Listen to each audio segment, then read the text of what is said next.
So moving on from my other videos regarding the grasshoppers, this is the obvious next step. We're going to be talking about the Hornet. I'm assuming you'd already guessed that.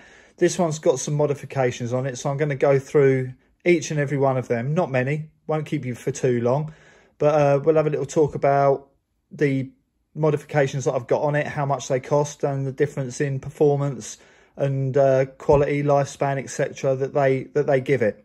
So without further ado. Now, the reason I say the Hornet is the obvious next step from the Grasshopper is because they have the same chassis. It's a very similar build to the Grasshopper with just a couple of extra little bits that you have to do yourself to move this buggy on. For instance, you have to cut the shell and spray it yourself. You don't have to do that on the Grasshopper, but you do on this. It's not too tricky. In fact, it's an ideal one to get started on and get that practice in. It's only one colour, black, so you know, it's not too bad. It's not too bad. If I can do it, anyone can do it. And then you have articulation at the back on the gearbox, which you do not have on the Grasshopper, and that's due to these shaft holders here.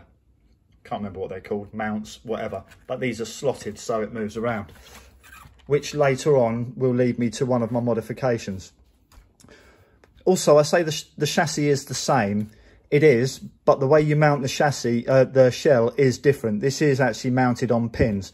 Now, I know you can play about with them and you can mix the two models together and everything, but we're not gonna go into that too much. So when I say that this is the obvious next step from a Grasshopper, it's because there's a couple of little jobs that you've got to do extra, which makes it even more engaging build. And it's not very complicated. You also have to build the shocks and put oil in them yourself. They're not high-end oil-filled shocks. This just is still basically in the hopper family, but it's something else to get your teeth into and just, you know, give you that feeling of a slight little bit more achievement than perhaps you get on the Grasshopper. Not knocking the Grasshopper at all though, because it is a brilliant place to start, but this is just that tiny step up. The Tamiya Hornet, my first ever hobby grade radio control car. Not this one. In about 1990 I got one already built, second hand, complete with BT's bag. Love those bags. Still got one actually. And yeah, played it to death.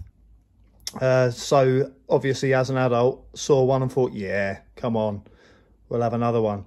So I bought this last year and built it. So a little bit of a chat about my hop-ups, stroke, mods, you know, nothing too complicated, just a few little bits to tart it up really, not even to make the performance better, just something to tinker with. So first of all, the obligatory bearings, full bearing kit, wheels, gearbox, done. Then secondly, I got a black sport tuned motor.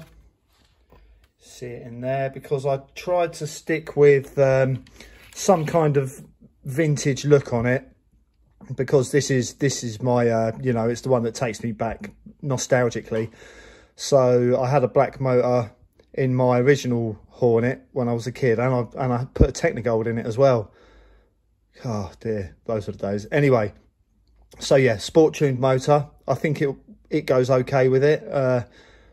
It doesn't need much more than that. Yeah, another little mod I'd actually put these on the Grasshoppers that I've got as well, is, I don't know if you can see in there too well, but the aluminium rear wheel hubs. They just, I don't really know whether they do much, but they look nice, and it's a nice thing to have in the back of it. They're quite cheap as well and easy to get hold of, so I put them in there.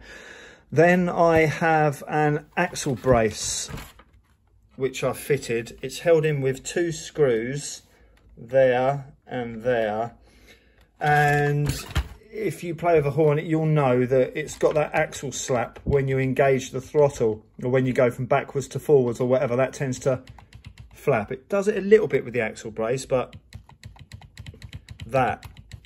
So the axle brace cups the rear axle and just stops that from happening, but still allows for the still allows for the articulation in the back.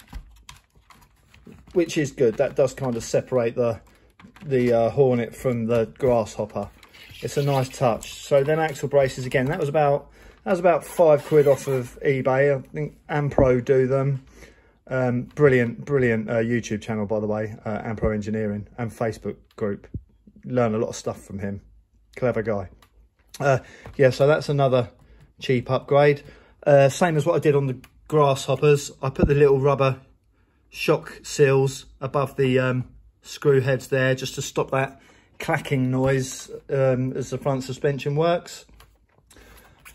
Again, because the chassis is the same problems, spare servo horn or anything you can find just to lock that battery door in, stop that falling out. That's a nice little touch to have. It came with the Tamiya ESC.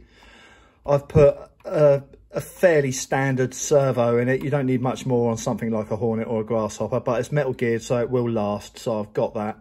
And I use Fly Sky receivers in all of my cars because I've got a couple of Fly Sky GT3C remotes, which have got a 10 car memory. These receivers are quite cheap, so I find it, you know, it's handy to have them in all my cars. Although most of them are shelf queens, I like to be able to have everything working. I like the idea of one day I'll use that one, so it will work. So everything works. Everything is all in working order.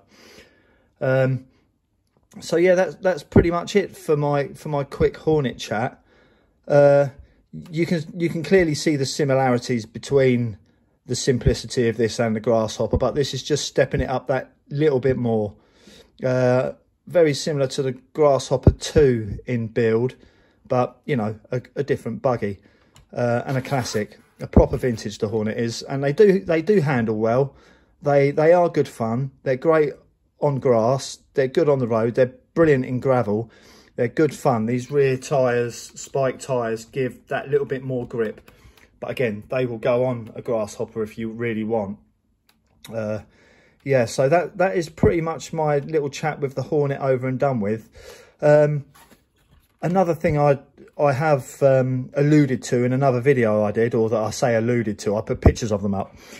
There's also these little guys, the mini 4x4s, or mini four-wheel drives rather, as they're called, or some people call them juniors. There are some technical differences between them, but juniors, mini four-wheel drives, either or, you know what I'm talking about.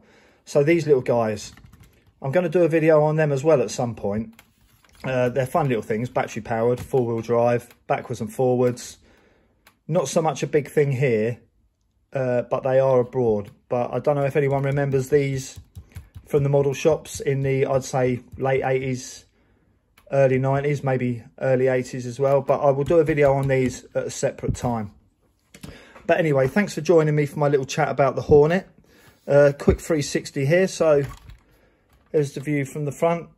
We all know what the Hornet looks like. And they're great, aren't they? Haven't changed for years. It'll always be a solid contender of the most classic Tamiya there is. From the side, they look brilliant. And from the back. And from the side again.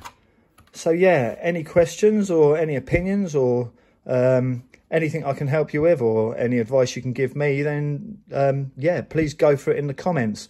And if you find my video useful at all, then please like it, subscribe, hit the notification bell, and we'll get ready for the next one. I will do a running video of the Grasshopper next. I just didn't want to concentrate on the same car for too long.